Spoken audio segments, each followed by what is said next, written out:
Wednesday Review, Creepy, Kooky, Addams Family, and 20 Things You Missed. In the 1960s, two shows with similar settings emerged almost simultaneously, mixing the family-friendly with the macabre and whimsical. The Munsters, which followed a classic family of monsters, and the Addams Family, a spooky but equally hilarious family, both ran for 2 seasons. There are certainly a lot of missed opportunities in the latest Addams Family remake. Why turn him into the voice of an animated movie when you have Oscar Isaac Gomez? Some animation options don't quite explain why this family of creepy and wacky characters has been so popular for decades. Fortunately, we have the Addams Family. 2022 is the year of remakes and sequels. Nostalgia is for sale, giving people today a glimpse of the good old days. The 90s was his key decade for cult classics. The Addams Family is such a classic. Everyone had seen it, and it fascinated everyone with its strange darkness. Wednesday is the latest addition to the Addams Family franchise and feels more like a rebuild than just a reboot. The creepy, wacky family is no longer the focus, and the series focuses instead on Morticia and Gomez's teenage daughter. Wednesday also follows Addams' daughter of darkness as she breaks with tradition and reluctantly begins a new chapter in her teenage life. Boarding school. Outrun a wild piranha in a pool full of high school bullies. The ill-fated adventures of Wednesday Addams, Ortega, begin in the place where all good teen drama should be, a public high school. When she finds her younger brother Pugsley, Isaac Ordonez, forced into a locker and bound, Wednesday decides to take her justice into her own hands. Wednesday was expelled from high school after throwing a live piranha into the school pool. The men's water polo team practices in retaliation for the teen bullying his brother Pugsley. In scene with the pool, a bag of hungry piranhas, and a mob of frightened teenagers, she gets her revenge. However, in the process of harming those who harmed her brother, also prompted her parents, Gomez and Morticia Addams, to enroll her in Nevermore Academy in Jericho, Vermont, a school for a giant outcast that her parents once attended. It doesn't seem like this bothers Wednesday too much, but she actually seems very proud of her accomplishments. Wednesday's cold, emotionless personality and rebellious nature make it difficult for her to bond with her schoolmates and put her at the odds with the principal. She discovers that she has supernatural powers that help her.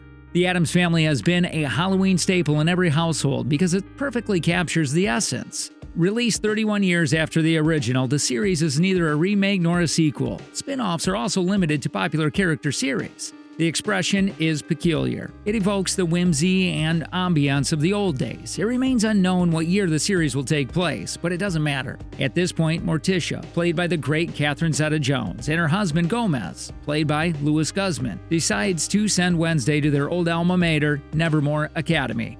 Nevermore is a haven for those with a magical or supernatural heritage, offering a vast array of creatures and lore to draw on for her cast of support. Werewolves, shapeshifters, and sirens are among those who find a home in Nevermore. It seems like a relatively normal school where even people who tend to be misunderstood in the real world can live with peace of mind. It comes on Wednesday. Wednesday disrupted Nevermore's peace almost immediately, causing her MO. Wherever she goes, even Wednesday herself doesn't seem happy that she's at school. And she tries to solve this mystery, along with her loyal companion, Thing, Victor Dorobantu. But the mystery of Nevermore dates back to her parents' days at her academy. Once the secret is revealed, things will never be the same. The cast is packed with so many great actors and performances that made Wednesday easy. Wednesday's phenomenal Jenna Ortega strikes the perfect balance between nasty and hilarious. She captures the eerie charm I remember from the 60s TV shows and movies. Rich Wednesday. Her use of deadpan is impeccable, and at times her witty jokes made me cry. I have never seen Ortega before and was worried that no one could play like Rich on Wednesday, so I was amazed at how well Ortega was doing. It easily became my favorite Wednesday, and I hope there are more seasons going on as I want more of Ortega in this role. Fred Armisen as Uncle Fester also for me. It's already one of his surprise hits. As much as I love Fred Armisen during his Saturday Night Live days, he's a pretty quiet guy who tends to catch me off guard with his subtle humor. If you haven't seen his cameo in Broad City, I encourage you to check it out. Uncle Fester's energy has always been gregarious, feeling like someone who's killed a lot of monsters and smoked a lot of pixie sticks. The two don't seem to match in my head. Still, Armisen was the perfect choice for the role. I can't think of anyone who's done the role after Christopher Lloyd. Armisen brings a gentle energy to Uncle Fester without losing the weirdness I've come to expect from the role like this. This Uncle Fester is a man of few words, but he delivers some great one-liners, and his actions are similar to previous Festers. Wednesday brought more nuance to Uncle Fester, taking him out of the comedy and more integrated into the story than I first expected.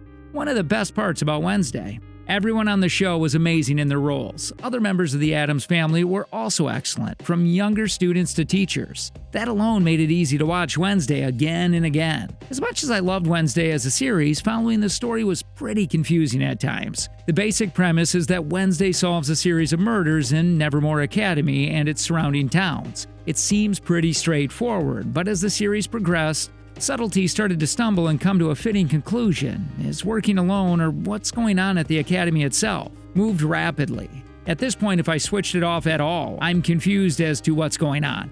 As the mystery is revealed, the story becomes more organized and easier to understand. Sometimes it reminded me on my time of Doctor Who. The show is great, but the story tries to be smarter than that. I felt like perhaps the writers didn't want the audience to explore the mystery by Wednesday. I can usually figure it out long before the characters on the show, but in Wednesday's case, I figured it out around the same time. That being said, I still thoroughly enjoyed every moment, so I don't think a little confusion in the middle of the story will spoil the fun of Wednesday. Wednesday is a great show for old Addams Family fans and new viewers alike. The cast is fantastic, and most of them are doing their best to make this series great. Wednesday's crew announced that they will be giving new life to this long-running franchise and bringing a fun and hilarious series to Netflix. With this success, they have big shoes that had to be filled. Story-wise, the series is very engaging. There's a hint of lag, so it introduces new characters and some interesting gothic dance choreography. There wasn't enough content to make any sense either. Some scenes felt like unnecessary filler. Notable actors were Christina Ricci, of the original Wednesday, Gwendolyn Christie, the perfect Nevermore principal, and Matt Gordon, played by Fred Armisen. Armisen didn't give much of the storyline either, but it deserved more screen time. Added, Louis Guzman is Gomez. He played the character so well that it was like he was made for this role. The chemistry between him and the beautiful Catherine Zeta-Jones was great. They were angry and in love, exactly what you would expect from Addams. Some stories remain unanswered. There was a thread that was fragmented and probably never closed for a second season. Hopefully there will be a second season. The hype surrounding the series was justified. If I had watched this show as a teenager, I can assure you that Wednesday would be all about my personality. Jenna Ortega turned characters like her into the next insane pixie. Goth needed a revival. Finally, show mode. The My Oh My series was a high school palette. All styles were introduced, Gothic on Wednesday, and its bold colors, and Morticia's dark, motherly, flowing outfit. There was a little of everything, a modern interpretation of traditional aesthetics. Goths are usually thought of as just black, but Wednesday wears black and white in the series. Overall, the series is very well put together, and every detail can be analyzed and studied. Tim Burton brought classic families like the Addams Family to life without spoiling the original, and Jenna Ortega showed everyone she was a star to watch in the future. That's right, her choreography is exactly how Wednesday dances. But the series didn't end easily. Many stories went nowhere, hung, or heralded a possible second season. As Wednesday herself said, "I know that the suspense is killing you guys." So we all have many questions tangled in our heads. Did Wednesday actually kill Laurel Gates? Who's creeping on Wednesday? Where did they take Tyler, and did he run away? Are Tyler and Xavier connected spiritually? What does that mean? Where did Bianca go after school closed? What is Morning Star? Who is Gideon? Hope we get answers for all of these in our Season 2.